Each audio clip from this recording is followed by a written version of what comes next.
सूरह नजम रुकू नंबर 3।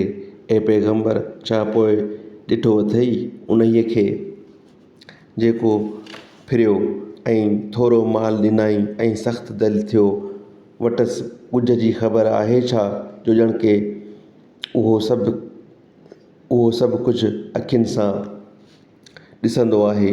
उन्हीअ जी ख़बर खेसि न ॾिनी वई छा जेकी मूसा जे सहीफ़नि में लिखियलु आहे ऐं जेकी इब्राहिम जे सहीफ़नि में, जंहिं अल्लाह जे हक़नि खे पूरो कयो।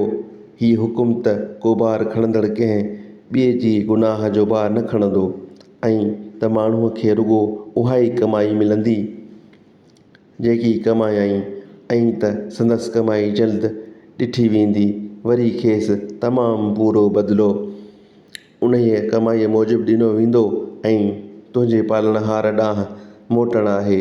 ऐं त उन खिलायो ऐं रुआरियो ऐं त उन मारियो ऐं जीआरियो ऐं त उन अल्लाह नर ऐं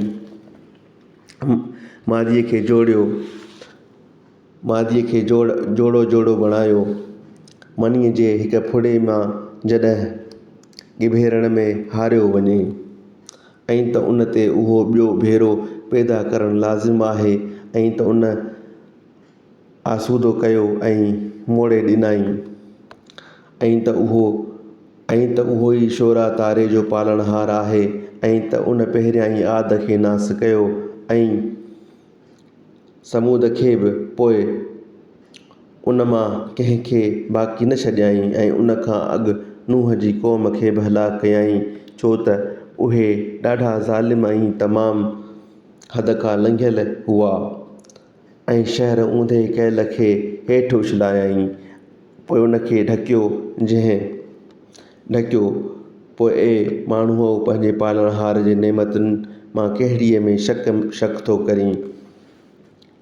हीउ पैगंबर अॻियनि डेॼारींदड़नि जे जिन्स मां हिकु डेॼारींदड़ आहे। वेझे अचण वारे क़यामत वेझी आहे, उन खे अल्लाह खां सवाइ ज़ाहिर करण वारो कोन्हे। हिन ॻाल्हि खां ताजुब कंदा आहियो छा ऐं खिलंदा आहियो ऐं रोअंदा न आहियो ऐं अव्हीं रांदि कंदड़ आहियो। पोइ अल्लाह खे सजदो करियो ऐं इबादत करियो।